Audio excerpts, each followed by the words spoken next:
Le corps est découvert à l'aube sur la colline de Pêche-David. La jeune femme a 22 ans.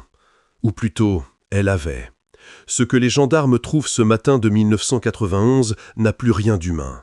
Les marques de torture sont si nombreuses que le médecin légiste aura besoin de plusieurs heures pour toutes les répertorier.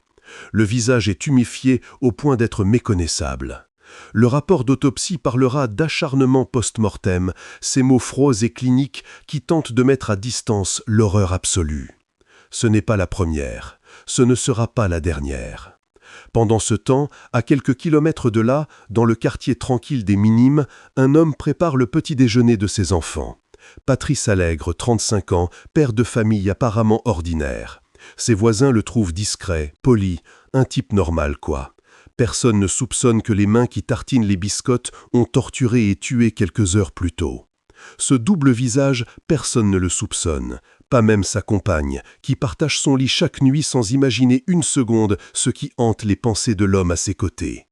Car derrière le masque social parfaitement ajusté se cache quelque chose d'innommable. Depuis 1989, des jeunes femmes disparaissent dans l'agglomération toulousaine. Leurs corps sont retrouvés dans des endroits isolés, toujours la même colline, toujours la même violence inouïe.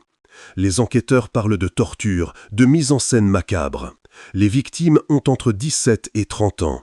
Elles ont toutes été violées avant d'être tuées. Un prédateur rôde, méthodique, invisible. Toulouse, fin des années 1990. Dans les quartiers chauds de la ville rose, un nom circule, Patrice Allègre, proxénète qui contrôle un réseau de prostituées avec une poigne de fer. Mais ce statut de caïd des bas-fonds cache une réalité encore plus sombre. L'enquête piétine pendant des années. Les policiers accumulent les indices, mais aucun fil conducteur solide n'émerge. Jusqu'à ce jour de juin 1997 où tout bascule.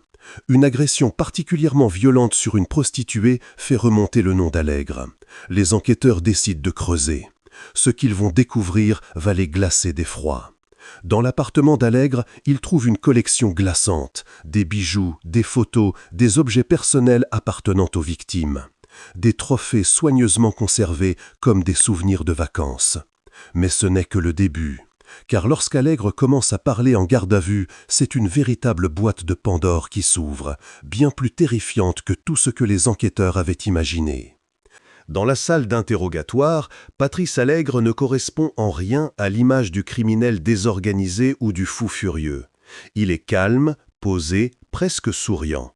Et il parle. Pendant des heures. Avec une froideur chirurgicale, il détaille ses crimes.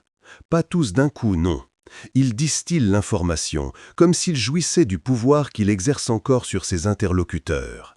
Il reconnaît 5 meurtres, 5 jeunes femmes qu'il a traquées, violées, torturées et tuées entre 1989 et 1997. Il explique comment il les choisissait, comment il planifiait chaque attaque avec une minutie glaçante. Il décrit les tortures infligées sans la moindre émotion, comme s'il récitait une recette de cuisine. Les psychiatres qui l'examinent sont formels.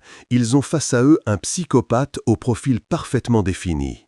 Absence totale d'empathie, comportement prédateur, dissociation complète entre ses actes et leurs conséquences morales.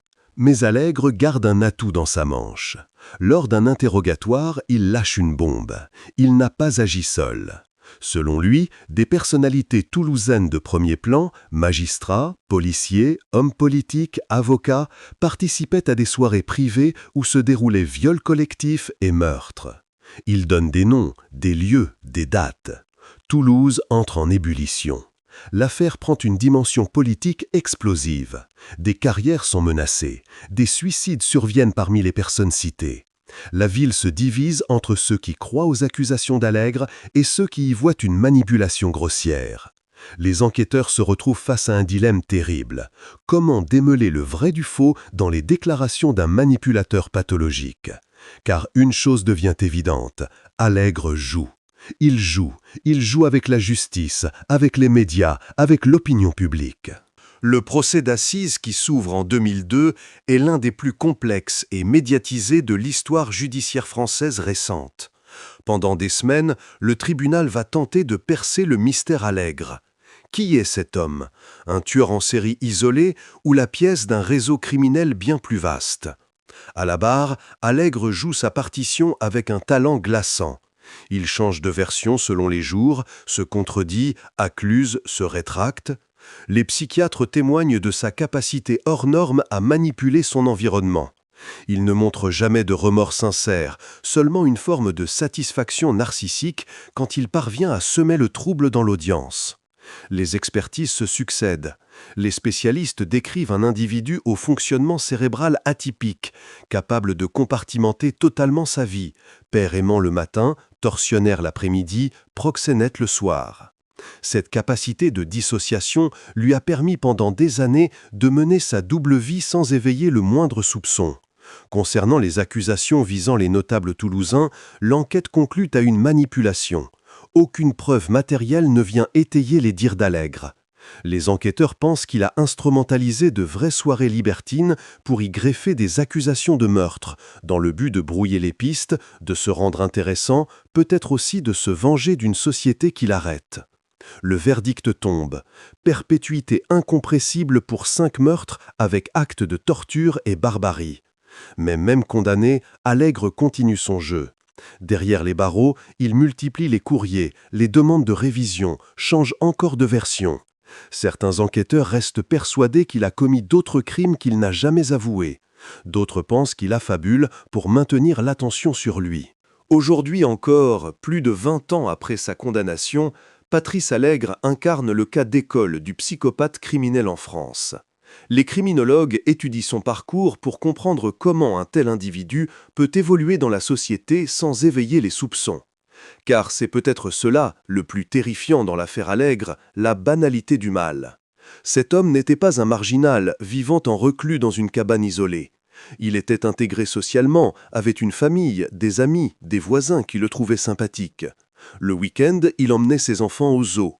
Le soir, il torturait des femmes avant de les tuer. Les psychologues qui ont analysé son cas insistent sur plusieurs traits caractéristiques. L'absence totale d'empathie malgré une capacité à simuler les émotions sociales appropriées, le besoin de contrôle absolu sur ses victimes, la collection de trophées pour revivre mentalement ses crimes, et surtout cette extraordinaire capacité de dissociation qui lui permettait de passer d'un rôle à l'autre sans aucune dissonance cognitive apparente. L'affaire a également laissé des cicatrices profondes à Toulouse.